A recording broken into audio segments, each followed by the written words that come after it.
आधी रात को बीजेपी ने ऐसा क्या कर दिया कि एनडीए के कई सहयोगियों की नींद उड़ गई हो गई। सत्ता के गलियारों में एक फैसले की चर्चा है, लेकिन सवाल सिर्फ उस फैसले का नहीं, उसके पीछे छिपे संदेश का है। जिस साथी ने हर मुश्किल वक्त में साथ निभाया, जिस पर भरोसे और सम्मान की राजनीति का दावा किया जाता था, अचानक उसी के साथ खेल बदल गया। अब सवाल उठ रहा है कि क्या ये सिर्फ एक नेता की कहानी है या फिर एनडीए के सभी सहयोगियों के लिए भेजा गया एक राजनीतिक संकेत। क्या बीजेपी ने बता दिया कि गठबंधन में जंगें स्थायी नहीं है, बल्कि शुरुआत के हिसाब से तय होती है। दिल्ली से लेकर बेंगलुरु तक चर्चा इस बात की है कि आधी रात को लिया गया ये फैसला सिर्फ एक राज्यसभा सीट का मामला नहीं है।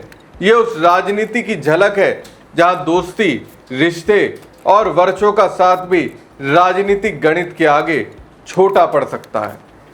ऐसे में क्या एकनाथ शिंदे, चंद्रबाबू नायडू और दूसरे सहयोगियों को भी अलर्ट हो जाना चाहिए? क्या उन्हें समझ लेना चाहिए कि बीजेपी के साथ गठबंधन में सम्मान की सीमा वहीं तक है जहां तक पार्टी को राजनीतिक फायदा दिखाई देता है? सबसे बड़ा सवाल यह है कि अगर वर्षों पुराना साथ और राजनीतिक वफादारी भी किसी को सुरक्षित नहीं रख सकती, तो फिर एनडीए में कौन सुरक्षित है?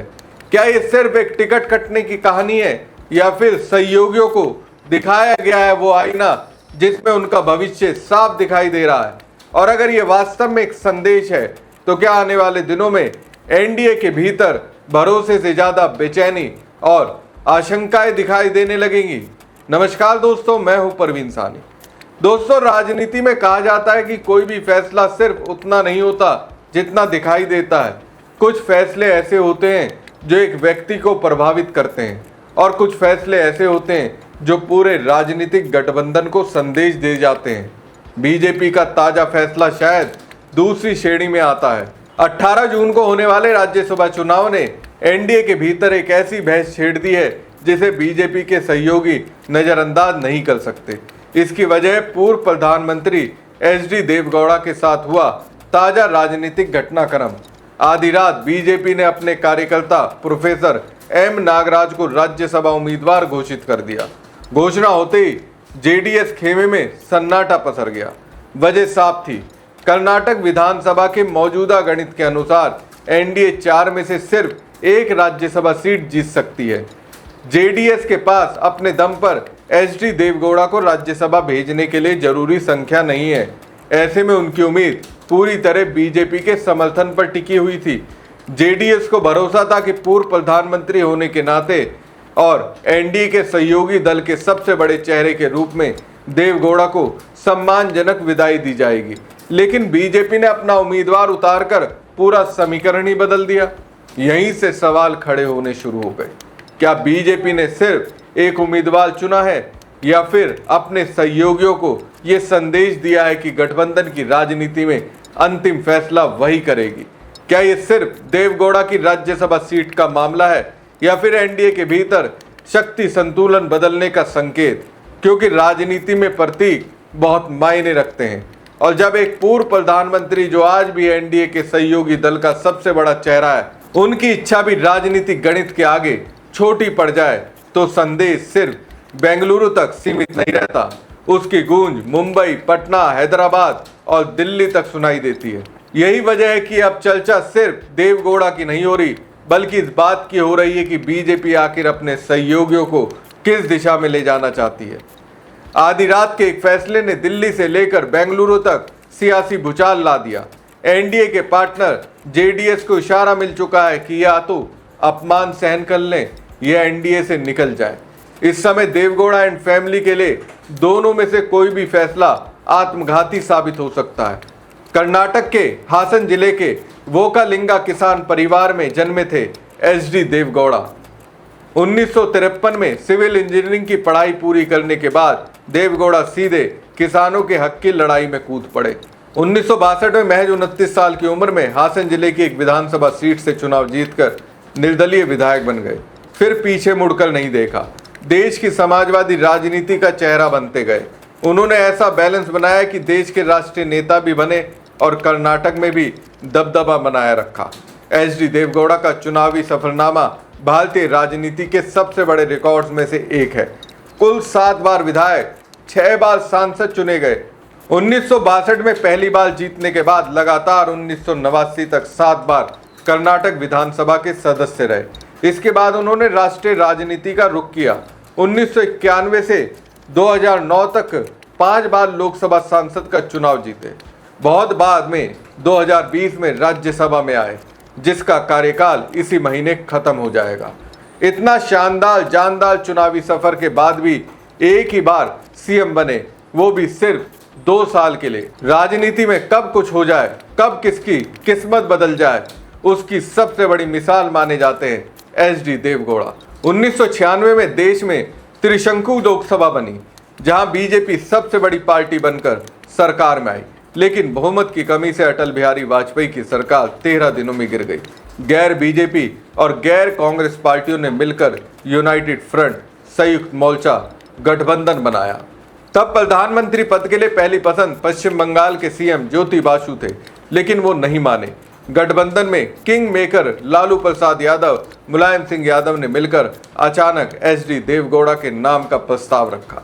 देवगौड़ा उस समय कर्नाटक के मुख्यमंत्री थे और राष्ट्रीय राजनीति की दौड़ से पूरी तरह बाहर थे।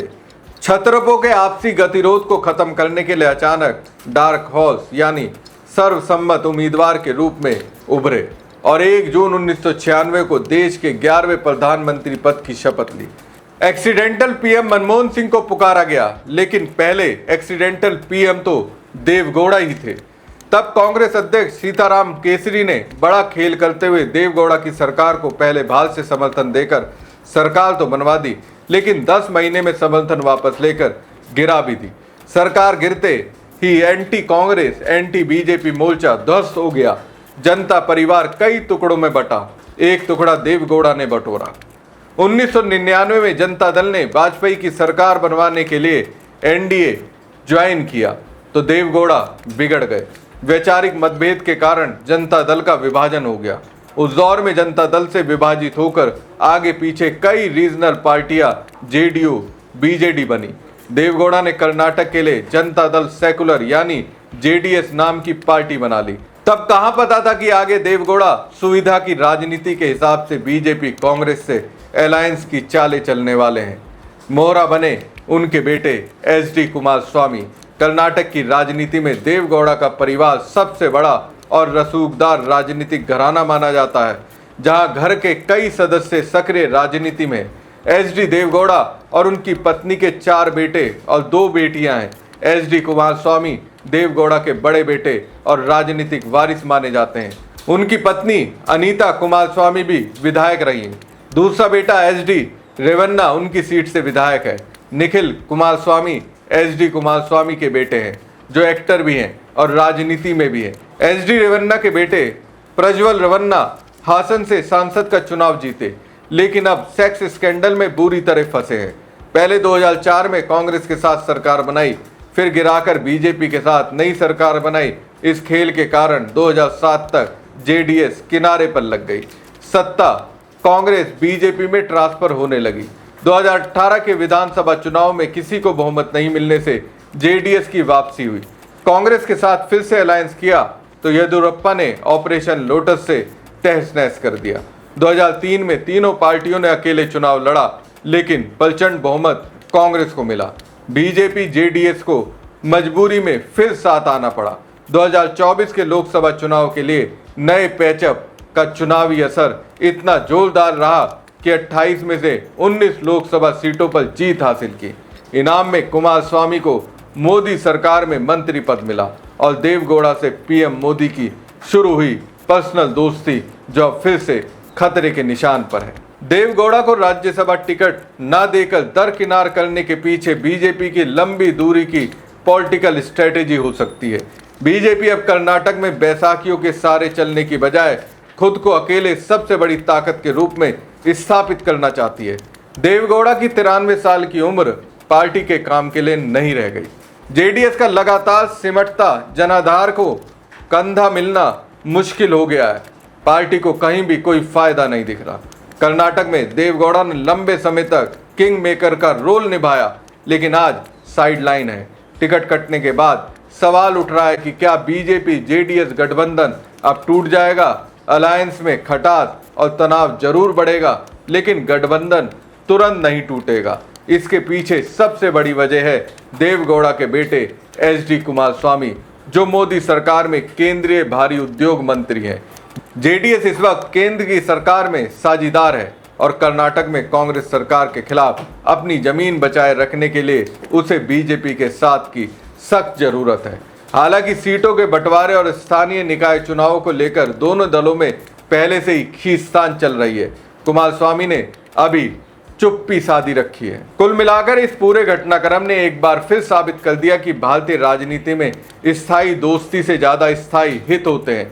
एचडी देवगौड़ा कोई साधारण नेता नहीं है, वो देश के पूर्व प्रधानमंत्री रहे हैं, दशकों तक कर्नाटक की राजनीति के केंद्र में रहे और आज भी एनडीए के सहयोगी दल के सबसे बड़े चेहरों में है। अगर ऐसे नेता की राजनीतिक इच्छा भी एक झटके में दरकिनार की जा सकती है, तो संदेश सिर्फ जेडीएस तक सीमित नहीं रहता। यही वजह है कि इस फैसले को लेकर एक राज्यसभा सीट के नजरिए से नहीं देखा जा रहा है। इसे एनडीए के भीतर बदलते शक्ति संतुलन, बीजेपी के बढ़ते आत्मविश्वास और सहयोगी दलों की घटती सौदेबाजी क्षमता के रूप में भी पढ़ा जा रहा है। फिलहाल जेडीएस के पास ज्यादा विकल्प नहीं है। कुमारस्वामी केंद्र सरकार में मंत्री हैं। पार्टी का राजनीतिक भविष्य भी काफी हद तक बीजेपी के साथ जुड़ा हुआ है और कर्नाटक में कांग्रेस से मुकाबले के लिए उसे एनडीए की जरूरत है। इसलिए गठबंधन टूटने की संभावना फिलहाल कम दिखाई देती है। लेकिन यह भी सच है कि रिश्ते सिर्फ मजबूरी से नहीं चलते, सम्मान भी मांगते हैं। और यही वो सवाल है जो अब जेडीएस के भीतर सबसे ज्यादा गूंज रहा होगा। साथ ही इस फैसले को एकनाथ शिंदे, चंद्रबाबू नायडू और दूसरे सहयोगी दल भी ध्यान से देख रहे होंगे, क्योंकि राजनीति में कई बार संदेश शब्दों से नहीं फैसलों से दिए जाते हैं और बीजेपी का ये फैसला शायद ऐसा ही एक संदेश माना जा रहा है। अब देखना दिलचस्प होगा कि ये विवाद सिर्फ कुछ दिनों के नाराजगी बनकर रह जाता है या फिर आने वाले समय में एनडीए की अंदरूनी राजनीति पर इसका कोई बड़ा असर पड़ता है। लेकिन इतना जरूर है कि आधी रात को लिया गया ये फैसला सिर्फ एक सीट का फैसला नहीं था। इसने गठबंधन राजनीति, भरोसे और सम्मान को लेकर कई नए सवाल खड़े कर दिए हैं, जिसके जवाब आने वाले दिनों में भारतीय राजनीति को नई दिशा दे सकते हैं। आप इस पूरे घटनाक्रम को किस नजरिए से देखते हैं? क्या ये बीजेपी की रणनीतिक मजबूरी है या फिर सहयोगियों को उनकी राजनीतिक हैसियत का एहसास कराने वाला एक संदेश? अपनी राय कमेंट बॉक्स में जरूर लिखिएगा। वीडियो पसंद आए तो लाइक और शेयर कीजिएगा। चैनल को सब्सक्राइब करना बिल्कुल ना भूलें। धन्यवाद।